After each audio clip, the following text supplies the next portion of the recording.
Welcome back to the podcast. We have another special guest today. It's Sharonee. Sharonee, go ahead and introduce yourself. Tell us a little bit about yourself, your position at the shelter. Yes, hi, my name is Sharonee Delevante. I'm the operations director here at Lotus House. Just a little about myself. I've been here going on 3 years. December will make 3 years, actually. I want to say it's been a pretty rapid change as far as like my position here. I started as an OM, and then within the 3 years I'm director. But I mean, so you do see there's room for growth, and I don't know, I'm truly excited and honored to be here. Yes, congrats. That means you started like right before me then. I didn't realize that we were here about the same time. That's cool. Yes. Okay, so we're gonna rewind in time a bit before you were working here, when you came to the shelter as a guest. To whatever extent you're comfortable with talking about it, we'd like to hear a little bit about your experience with homelessness, what circumstances led to your situation, what your situation looked like, and how you ended up here. Okay, so about 3 years ago, I was pregnant. I came here to Lotus pregnant with my son.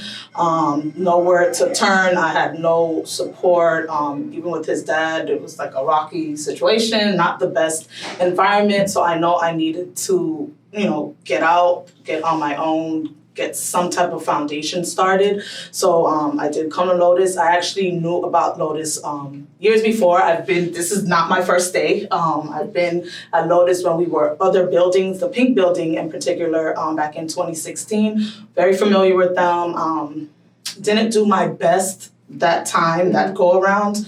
Some things have happened, and I came back again. I needed them, and this time I was like serious about needing the help, needing their resources, just wanting, another chance. And they gave it to me, thank God. And I came and did what I had to do. I had Junior here, and right after 3 months, I want to say, when Junior was 3 months, they offered me a position. Nice. Yes. Wow. Okay, so I didn't know this. So that's actually really interesting, because I remember in our focus groups talking about when we did that a few years ago, talking about, just kind of like the quote unquote revolving door, and how sometimes people will come to the shelter and not really ready for it, I guess. And like for that percentage of people who aren't successful leaving the shelter. So that's really cool that you went through it once and then came back when you were ready. Yes. And that you were pregnant and had your baby here. That's interesting. So was it a, if you don't mind me asking, was it a domestic violence situation that you were coming from, or just Yes, it was. type of abuse? Yeah, it was domestic violence. It was verbal. It got physical. Not saying I was all innocent in it. We all have our stories, but it did stem from that. Yeah. It was toxic and you had to leave. It was toxic. I had to leave. I wanted better for my baby. Yeah. So tell us a little bit about what it was like being here pregnant and having a child here. Much different than the first go around, but I was just excited just to have somewhere to sleep, to have a bed, to know that Junior was gonna have his bed and his clothes. I was taken care of, pretty much. It was a great experience. I had a lot of support, and Lotus House is my family. They become my family, Junior's family. At that time when I had no one, where I couldn't pick up the phone and reach out to anyone, Lotus, the counselors, everyone here, the staff, was my family. So it was rewarding, and I'm just thrilled to got through the program, and Yeah, I'm so impressed that you started a job right after having a baby, and staying here while having a child. That's crazy. And I don't think. A lot of people know that we're a women's shelter, but I think a lot of people don't when they hear homelessness or they hear about shelters, they don't always make the connection that there are pregnant women who need a place, there are people who need a safe space for their baby, a safe space to be pregnant and have a baby. So that's interesting. I didn't realize that either. So you mentioned that you started as an OM and then are now director of operations. Congratulations. Thank you. Love. So I want to hear you talk a little bit more about that, how that role evolved, what that looked like. Okay, so for the first year and a half, like I said, I was an OM, doing the basic OM tasks, doing what we do as OMs. I was encouraged by the team. I knew this is what I wanted. As far as what we do in our daily tasks, I mean, it does require a lot, but I mean, I got into it. I did my own thing. Of course, had shadowing people I could shadow, but then I got into my own flow of things, and it got noticed. And I believe Katie was the one who told me, let's see how you do at the front desk a little bit, and the talking and answering the phones, greeting people. So that was one of my strong points, and I went to the front, did well with that, and then I moved, I want to say within 6 months, to assistant director. I was offered that position, which I flourished. I loved it. I had my morning team, we did our thing, and then, right after, soon, it seemed like months after, then the director role came. So pretty rapidly, but in each stage, I feel that I got what I needed, got the experience, did what I had to do, and then, moved.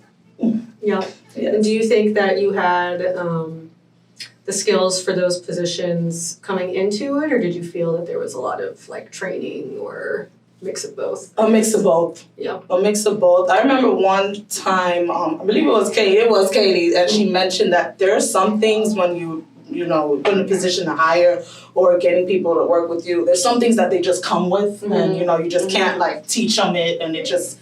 And some things I believe I just came with, so it was a plus, and I was able to move that way. But it is a little of both because I did have to get some training. There's things that we just don't know. There's always things evolving here, so of course we're going to need the extra training. But those things that we just come with and it just helps, it works. I skipped a few questions too. I want to pivot back to talk about when you were at Lotus House. So what services were most helpful for you during your stay here? Oh gosh. I would say all the services, the parenting, my counselor, the Triple P parenting was a really big one with me being a new mom, first time mom. It was a big help. United Way, Junior going to school. He actually at 3 months was able to go in so I could start working. Excellent service. So many others, just getting my counseling, my one-on-one therapy with Shanna that I needed. That always came in handy the whole time I was here. I would say everything that was offered to me was useful. I used it, and it was continuing until we left. But very useful. I appreciate it. Yeah. So for those listening who are not familiar with some of the terms that she just dropped, so we have United Way operates our Children's Wellness Center, which is a full therapy program and daycare. Yes. So that is both where we offer the child care during the day that allows Sharonee to work with us. Yes. And then it's also the therapy component. We have a few different programs, but the Triple P is, I don't know what it stands for, but the Triple P is one of the parenting therapy programs. And then Shanna is our director of the Children's Services team. She does an amazing job. Yes. So piggybacking off of that, what are some positive memories you have here? Any not so positive memories? Any insights or feedback? Always positive. Our events, our parties, our gatherings, our get-togethers, even in the time of COVID and everything that happened last year, we still found some way to have fun, come together, do something as a group. That always are good times that I remember. Not so positive, or maybe can be a little challenging, would be maybe some roommate issues. Again, you're, with another individual, you guys don't know each other, so it's kind of, you have to learn to share the space, share the bathroom, whatever. You have a child crying, they're trying to sleep. It's a lot of things that can make it not go so well, but respecting each other was the goal, and once you establish that, everything else, just falls in place. But that could be one of the challenging things I remember as being a guest. Yeah, that's what our interviewee yesterday said, that just the communal living aspect. Yeah, it could be a little very difficult. Yeah, especially when with just a whole lot of women in one place. Exactly. That's the truth. But yeah. Okay, so back to the OM stuff. We hear a little bit about just describe to us what a day at work looks like for you. I mean, I'm sure it Okay. changes day to day, Yes, but maybe yes, just lots give of changes. people who are unfamiliar, give them kind of. Okay, so our OMs, meaning operation managers, we basically run the shelter, the house, I like to call it. We are the foundation of this place, to be honest. We are running things, we're making sure our guests their needs are met. We're taking care of intakes as they come in, their rooms being turned over, supplies, whatever the guests or our guests may need at the time, their rooms. We're doing room inspections. We're making sure they're good in the pavilion when they eat. When they're leaving, we're helping to make sure they're packed and everyone's getting to where they need to go safely. A lot of things are going on with COVID, as we know, so we're stepping in when those COVID cases or things are coming up. We're basically the go-tos. Just a little bit. Mm-hmm. Yeah. Yeah, y'all hustle. Y'all really do run Yeah. this place for sure. Well, so that's the OM. So Yeah, what about that's you? the What is your? I mean, so- obviously you're overseeing. Yeah, so now I'm just overseeing the whole operations, the directors, because we do have directors of guest services for each shift, which I'm over them. So I'm supervising the directors and they're supervising the OMs. Initially, I'm supervising everything.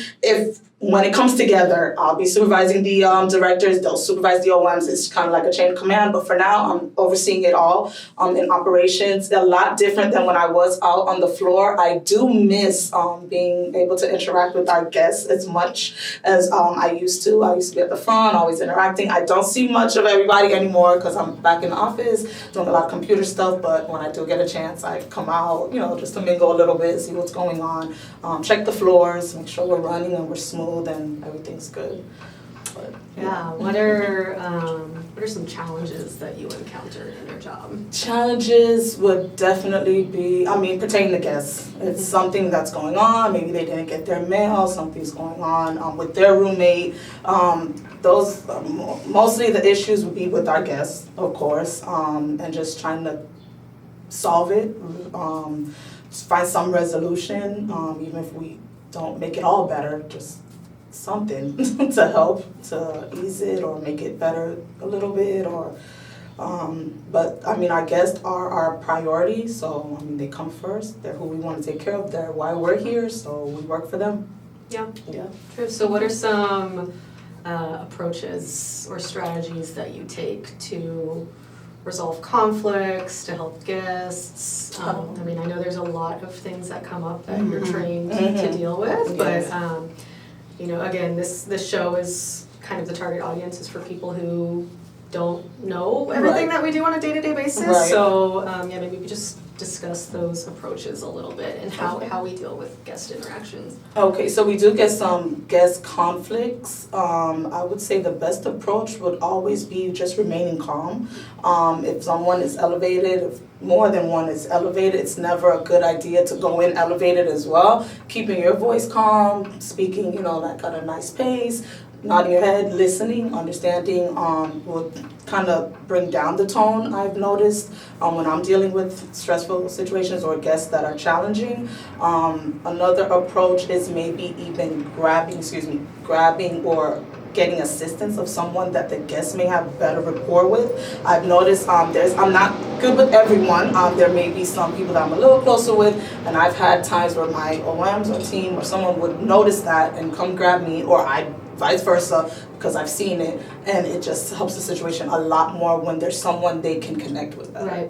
Right. Mm-hmm. And that kind of falls into my next question. I was going to ask what your perspective is on how having a background of staying here and living here and being an alum, how that helps inform your interactions and how that helps your job. Tremendously. I can actually say in my situation, I've had an example where I've had to tell a guest, where I've had told a guest, listen, I was here before, and they were shocked, kind of looked like, are you serious? Yes, I've been a guest here, I've been here before, I've been through everything that you're going through, so just, and just give them some pointers, some advice, but having that, being relatable, having my story where I can say, hey, I was here, I know this is, it just brings some understanding, and they actually take a step back and go, wow, if she could do it, I know I can. It gives them some type of hope, encouragement, and I think it really works when they know that I've been here, or any of our OMs, just so our guests know that, our audience, know that our OMs, all of our OMs have been here. All of our OMs are alumni of the program. They've been here, they've been once at the shelter, so we're all relatable in that sense. Yeah, so, I mean, I guess that's another part too, is how the alumni background helps you as a supervisor working with OMs. Yes. To talk a little bit about that. So I feel that because we all have been here, it's kind of like our connection. We all know the program, we all know the protocol, we know how we can be treated sometimes, we know what it is with staff, with supervising the OMs and knowing that we've all been here. I feel that respect, even though all these supervisors, of course, have the respect of their team, it's a different kind of connection knowing that, we've been in this same boat before, the exact same boat actually, in the same roof, under the same roof, and it's a little more special, I want to say. Not trying to say anything about the other departments, but our department, for one, I can honestly say it's a special department. The relationship with my team, with us all being that we're alum, it's pretty different.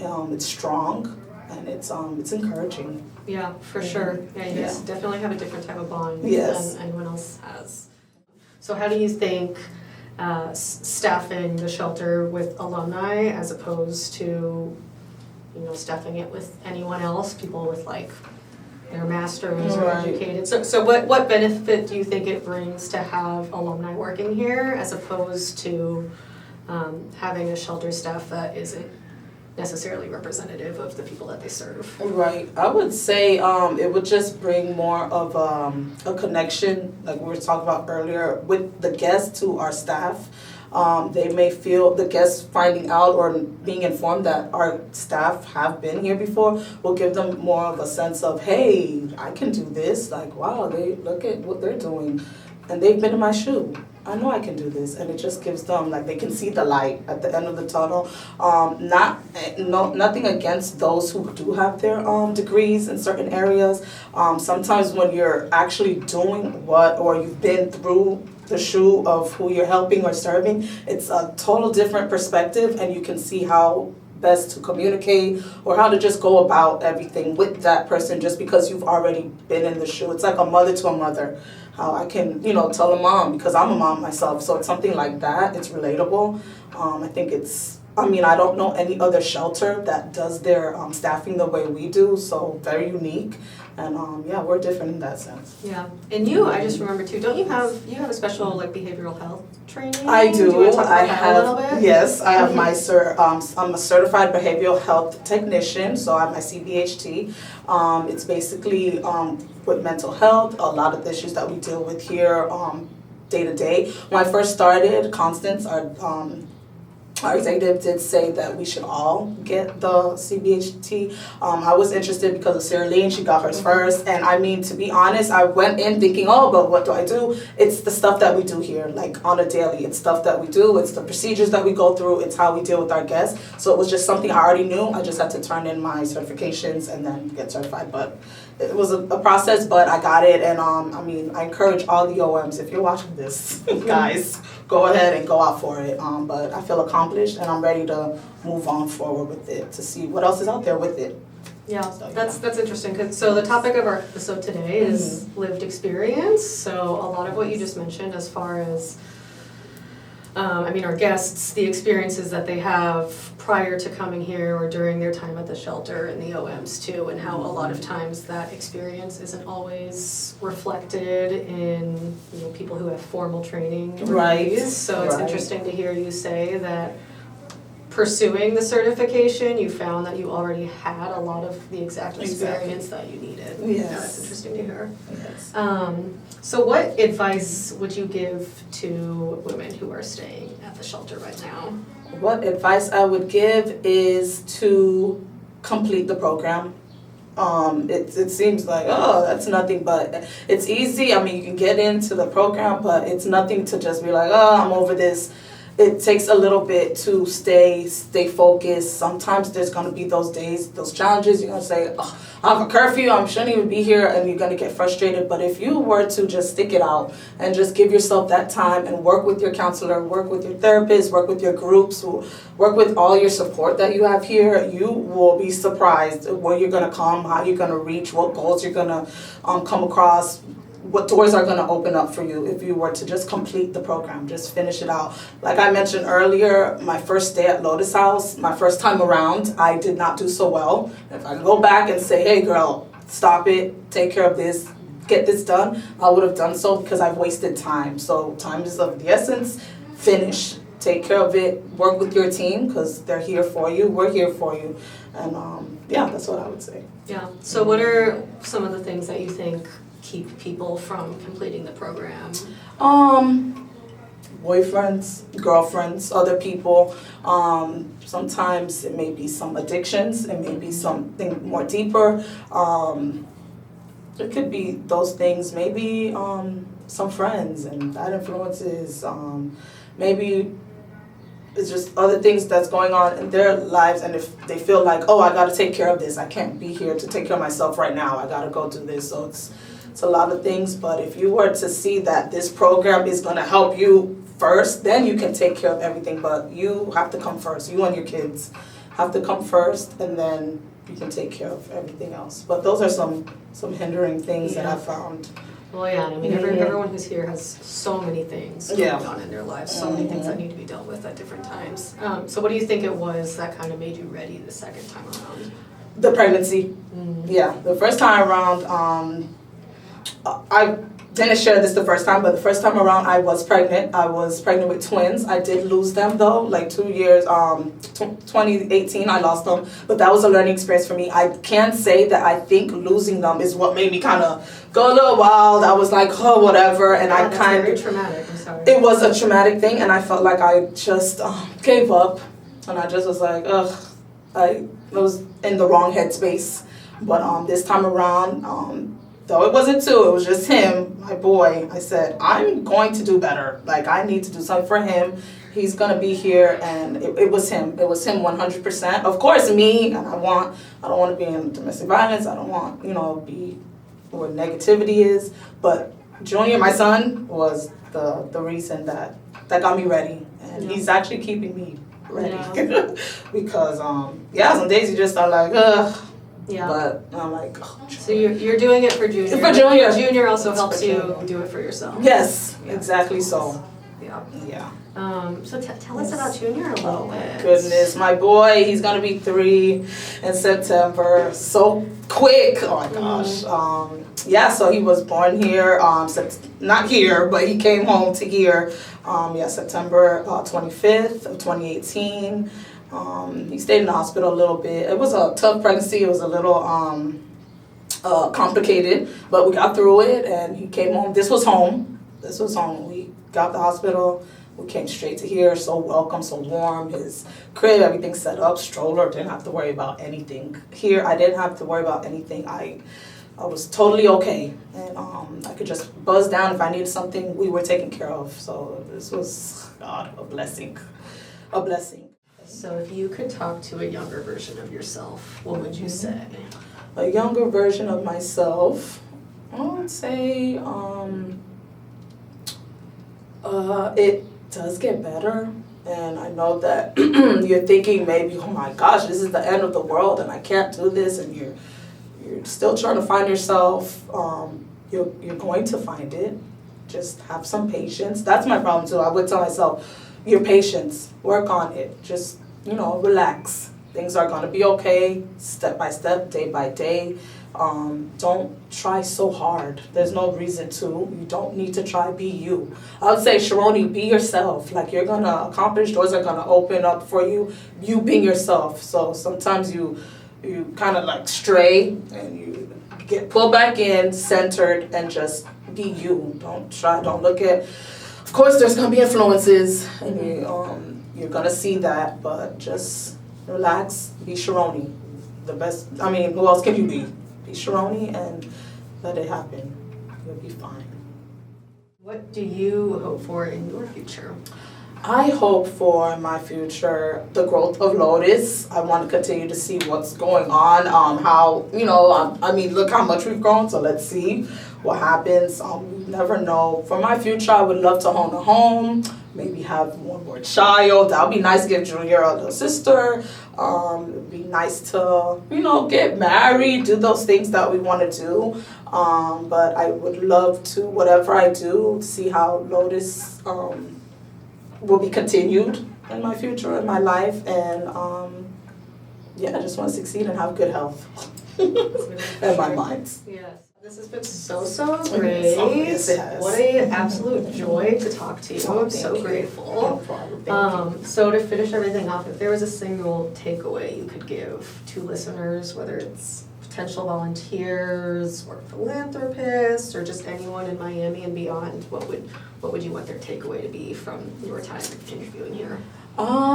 Just know that don't judge books by their cover. As you see, with positions that people hold, we don't know what they went through. We don't know how they got the position. We don't know their fight.